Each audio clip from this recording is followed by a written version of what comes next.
राज्य शिक्षा केंद्र के आयुक्त महोदय द्वारा शैक्षिक संवाद 2020-21 के नवीन निर्देश जारी किए हैं और पत्र जारी किया है मध्य प्रदेश के समस्त जिला परियोजना समन्वयक प्राचार्य डाइट को आदेश और निर्देश जारी हुआ है।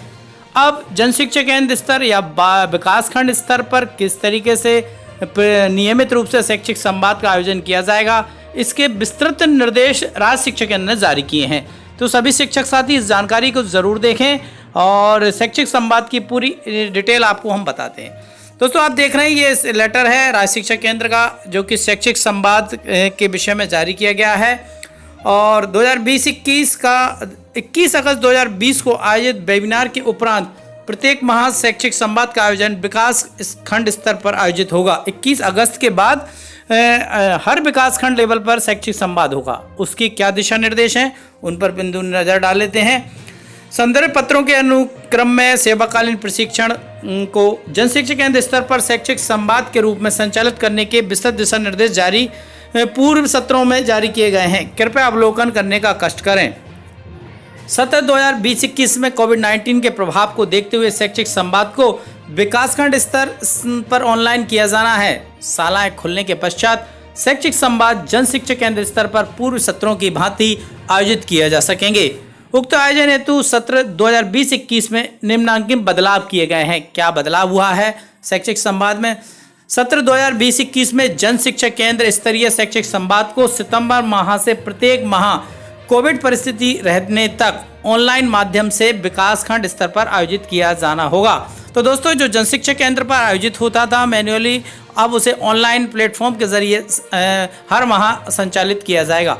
ऑनलाइन हेतु प्रत्येक विकास खंड पर शिक्षकों के व्हाट्सएप ग्रुप पहले से बने हैं, तो इसकी जानकारी लिंक उस ग्रुप पर भेजी जाएगी और इसमें ऑनलाइन प्लेटफॉर्म का चयन जिला स्तर के सहयोग से विकास खंड स्वयं करेंगे, जैसे वेबएक्स पे होगा, जूम या अन्य किसी माध्यम से ऑनलाइन प्रशिक्षण होगा।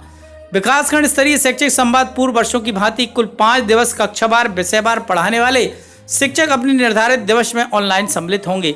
विषयवार कक्षावार जिस स्तर पहले की भांति होगा। शैक्षिक संवाद के दौरान कार्य दिवस ऑनलाइन कुल 1 घंटा प्रति दिवस का समय निर्धारित होगा और ये समय प्रत्येक विकासखंड स्तर से निर्धारित किया जाएगा। एक दिन में 2 विषय सम्मिलित होंगे। ऑनलाइन शैक्षिक संवाद आगामी सितंबर से प्रत्येक माह के द्वितीय सप्ताह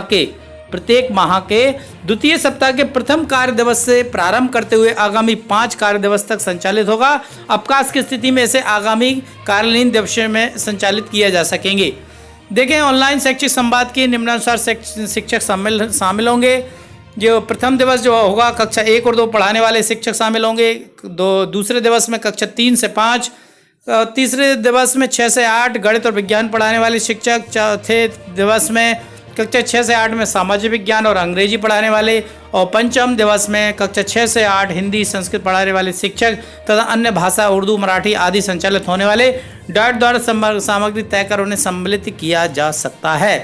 तो ये पूरा टाइम टेबल अब विस्तृत जारी किया गया है। इसी क्रम में अब एक शिक्षक यदि 2 विषय पढ़ा रहा होगा तो क्या होगा, तो उसे दोनों में भाग लेना है दोस्तों, इसका भी जिक्र है यहाँ पर। यदि उक्त समूह में कोई शिक्षक किसी अन्य विषय को पढ़ाता है तो वह संबंधित निर्धारित दिवस में अपने अध्यापन वाले विषय के दिवस में भी सम्मिलित होंगे।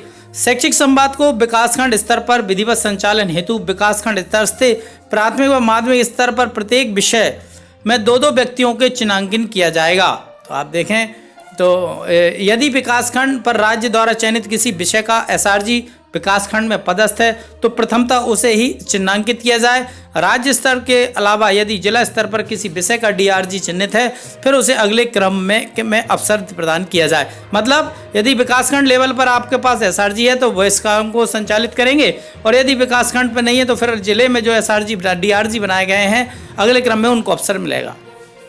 प्रत्येक शैक्षिक संवाद का शुभारंभ नवाचारी विषय के अच्छे शिक्षक का चयन किया जाएगा। चयन के समय यह आवश्यक ध्यान रखा जाएगी यह शैक्षिक संवाद के दौरान शिक्षकों की शैक्षिक समस्याओं का समुचित समाधान कर सकें। विकासखंड स्तर पर आयोजित होने वाले शैक्षिक संवाद में प्रत्येक जन शिक्षा केंद्र में पदस्थ जन शिक्षक विकासखंड में पदस्थ विषय के बीएससी अनिवार्य अपनी अकादमिक सहयोग प्रदान करेंगे। मतलब बीएससी और सीएससी अनिवार्य रूप से इस प्रशिक्षण में रहेंगे और अपना सपोर्ट देंगे। जिला स्तर पर पदस्थ प्रत्येक एपीसी को एक एक विकासखंड का दायित्व सौंपा जाएगा। तो हर विकासखंड में एक एपीसी इसका देखेंगे पूरी व्यवस्था को। इस प्रकार डाइट में पदस्थ प्राचार्य, डाइट में पदस्थ अकादमिक सहयोगियों को भी विकासखंड का दायित्व दिया जाएगा। तो डाइट का प्रतिनिधि भी कोई ना कोई रहेगा, उसे 30 मिनट का समय होगा। जब भी कार्य दिवस में ये होगा 30 मिनट अनिवार्य सम्मिलित होंगे। 30 मिनट का समय दिया है डाइट के प्रतिनिधि के लिए।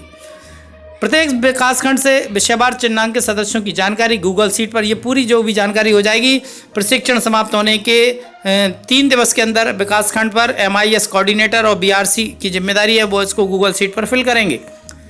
इन चिन्हांकित विषय के चयनित SRG, DRG, CSC, BSc एवं शिक्षकों के साथ राज्य शिक्षा केंद्र के विषय समन्वयक व अजीज प्रेमजी फाउंडेशन के सहयोगी सदस्यों के साथ प्रत्येक माह विषयवार उन्मुखीकरण राज्य द्वारा प्रत्येक माह शैक्षिक संवाद के न्यूनतम 3 दिवस पूर्ण किया जाएगा। तो अजीज प्रेम जी का फाउंडेशन है, वो भी इसमें सम्मिलित रहेंगे। राज्य स्तर से मॉनिटरिंग हेतु प्रत्येक विकासखंड पर विभिन्न विषयों में चयनित SRG सदस्यों को चयनित किया जा सकेगा। चयनित SRG के लिए आवश्यक होगा कि वह ऑनलाइन कार्य करने में सहज हों। इन SRG को राज्य का प्रतिनिधि माना जाएगा। प्रतिमाह निर्धारित किए गए विषयवार शीर्षक की PPT, वीडियो, ऑडियो, अन्य सामग्री जो भी जिस आधार पर किया जाएगा, इसकी एक पूरी जानकारी पूरे एक फोल्डर उपलब्ध करा दिया जाएगा, जिससे कि प्रशिक्षण सेम हो और उसकी विषय वस्तु एक जैसी हो सके। ऑनलाइन शैक्षिक संवाद में अकादमिक सहयोग के लिए डाइट रहेंगे DRC तथा जिला व विकासखंड में पदस्थ अकादमिक सहयोगी APC, BRC, BSc, CSC द्वारा तथा तकनीकी सहयोग जिला और विकासखंड स्तरीय MIS द्वारा किया जाएगा। लोकेश कुमार जाटव जी, आयुक्त राज्य शिक्षा केंद्र भोपाल। तो दोस्तों ये पूरी 3 पेज का आदेश लेटेस्ट 1 सितंबर को ही जारी किया गया है। अब जो जनशिक्षा केंद्र पर जो में बैठक होती थी, विषयवार प्रशिक्षण जो होता था, शैक्षिक संवाद का आयोजन जो होता था, अब जब तक कोविड की परिस्थितियां तब तक ऑनलाइन होगा। इसके संबंध में सारी चीज़ें डाल दी गई। कक्षा 1 से लेकर 8 तक पढ़ाने वाले विभिन्न विषयवार कक्षावार ये शैक्षिक संवाद का आयोजन किया जाएगा। तो दोस्तों ये पत्र आप तक पहुंच गया होगा। इसकी विषय वस्तु हमने आपको बता दी, सरलता में भी बता दिया कि ये पूरा कार्यक्रम 21 अगस्त के बाद शुरू होगा। मतलब कहने का मतलब 21 सितंबर के बाद अंतिम सप्ताह में सितंबर में हो जाएगा और फिर आगे हर माह होगा, हर माह दूसरे सप्ताह में।